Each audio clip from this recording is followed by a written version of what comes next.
Hey everyone, I'm Zenith Priest, and welcome to my introduction for Rising Heat of Stone and Sand, where I'll give you insight into the nature of this spirit and show you how to drive off the invaders by turn 5. Rising Heat of Stone and Sand is a low complexity spirit that relies mainly on offense, with some utility, and a dash of defense and control. We start with the Sacred Site in the highest sands, and the playstyle suggests forming more Sacred Sites in lands with buildings. This will be easier in sands and mountains, as we'll soon find out. Our blistering heat weakens the invaders in lands with our sacred sites, reducing their hit points and making them easier to destroy. For growth options, our first one is a standard reclaim, which also grants a power and an energy. The next option lets us add 2 presence in sands or mountains only, allowing us to control these lands with ease. With 3 range, you can easily reach across the island to help allies when necessary. The final option grants us a power and some energy, while also letting us place a presence close by. Our energy track gives us a moderate amount of energy, pausing twice to grant us some elements, while our card track continuously grants extra plays, with one exception early on. Our innate power lets us scorch with waves of heat, ramping up damage as we accrue more fire and earth. Combining this with our blistering heat, there's a real threat to invaders, even in established lands. We do need a sacred site close by, so keep that in mind when making your plans. For our unique powers, Gift of Searing Heat allows another player to gain 2 energy or deal a damage in one of its lands. Depending on who your ally is and what their needs are, this provides quite the benefit either way. When playing solo, we're allowed to target ourselves, and in this strategy, we'll be primarily using it for the extra damage, either to stop a build or take out a town to negate a ravage. Sweltering Exhaustion needs a sacred site, but it has good range to stop a building or ravage. This power fills in the holes of our otherwise aggressive strategy quite nicely. Call on Herders for aid lets us gather a couple to Han, and then push them or non-city invaders out. As a slow power, we can play this without having a solid plan, waiting to see what develops before committing to action. Stinging Sandstorm lets us gather a presence, generating a fear and dealing 1 damage. If we place our presence correctly, we can take out a town, or we can just take out an explorer to stop a build. In some cases, we can also use it as the last damage to take out a city. And with that, let's get started on a demo game. As a low complexity spirit, I'll be using the progression deck for powers, and disabling expansions to simplify our decisions during play. Alright, let's begin. Turn 1. The invaders have explored into the jungles. For this intro, I'd like to highlight a more aggressive strategy for this spirit. It may get messy, but if you're more concerned with kicking out the invaders than keeping the island healthy, this may be the way to go. To start, we're going to choose the middle growth option, pulling both presents from the top and placing them in land 2. This sets us up to more readily take care of the city when it's time. If land 2 isn't mountains or sands, place a sacred site as close as you can. You may have the opportunity to construct one there later. Call on Herders for aid will be our standard choice, as this is our only power that doesn't have air, giving us options on how to trigger our innate power next turn. Its effect will also be useful, but we don't need a specific plan when we play it. More often than not, it'll be better to stop a potential build than worry about the impending ravage, even if that means both lands blight.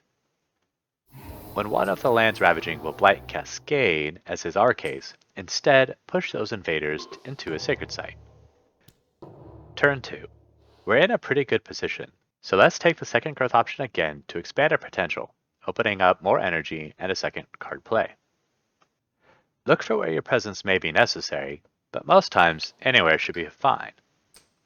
I'll just set up a sacred site in the upper mountains, before playing Gift of Searing Heat to take out one of our towns, and Stinging Sandstorm to destroy the town that'll build in the upper mountains.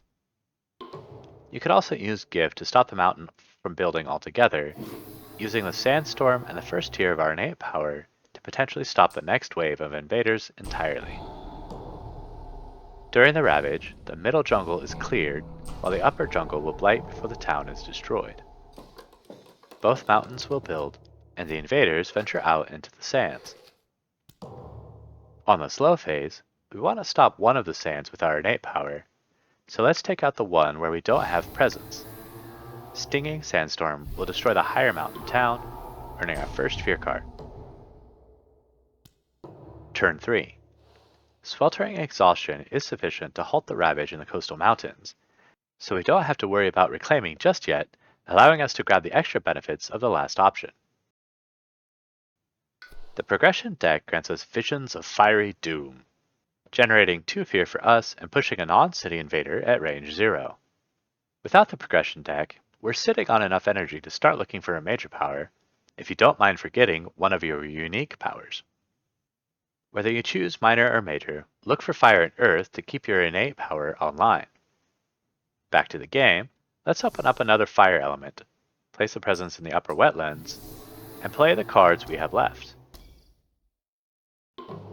Use Sweltering Exhaustion as planned, and Visions of Fiery Doom to push the wetland town into land 1, cutting off the upper jungle from further exploration. Our fear card is Belief Takes Root, adding some defense in our lands. Only the upper mountain ravages, destroying the explorer, but we do have to manually decide to skip the lower mountain ravage, which sometimes does matter. Next, the invaders build into our sands and explore further into the mountains. With no slow powers to play, we proceed. Turn 4. With no cards in hand, we reclaim and gain the ability to cause drought, a really powerful miner, taking out 3 towns, dealing damage to any remaining buildings, and if you have enough sun, will also destroy a city. It also blights the targeted land, so watch out for collateral damage. Without the progression deck, you could go with either minor or major, depending on how you want to continue. You have enough of an energy base that you could keep picking up minors, pulling presents from the bottom to play more of them. Or you could opt for a major power and use the top track as needed to keep up with energy costs. With that aside, here we're going to wait to play Drought until we have enough card plays to gain its threshold. Of the 3 remaining, let's play the ones that grant us 2 thresholds for our innate power, Stinging Sandstorm and Sweltering Exhaustion. The powers themselves lets us continue to control the island, making sure buildings don't show up where they're not wanted. Sweltering Exhaustion stops our stands from blighting, and earns our second fear card, Scapegoats. Each town destroys an explorer before we proceed to skip the Sands Ravage. Both mountains build, and then the invaders explore into the coasts. With threats in 5 lands as we approach Terror Level 2, we can only deal with 2 of them now. We'll need to focus our attention in the mountains next turn, so let's not have to worry about 2 lands with cities and scorch the wetlands. Either the higher mountains or sands will be a good target for Stinging Sandstorms, as we can use Gift of Searing Heat on the other next turn. Turn 5. It'll take all our resources, but the invaders will be fleeing when we're done here. The middle growth option is necessary to open up 3 card plays to hit Drought's threshold, and while we may not strictly need it this time, we have the energy to support more card plays each turn. Because the coastal mountain is going to be hit particularly hard, let's place both of our presents there.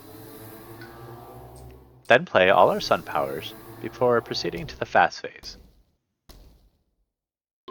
Here, we grant ourselves Gift of Searing Heat, destroying the town in our sands, earning a fear card, and triggering Terror Level 2. This places Dahan on their guard, granting defense in Dahan lands. We don't have any Dahan in our coastal mountain, so the invaders blight the land there, while the upper one is cleared. Then, they build on the coasts, adding a town in the sands, and a second city in land 2. Finally, they explore into the jungles. On the slow phase, we call on herders to push the coastal sands town into our sacred site.